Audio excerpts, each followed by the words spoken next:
Assalamualaikum and good morning, students. How are you? I am fine. Good.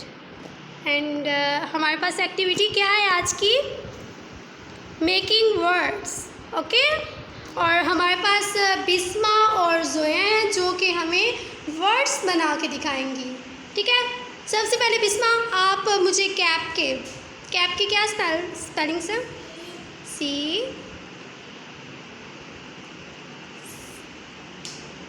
CAP. क्या बना? Cap. Good. Zoya आप? Cat.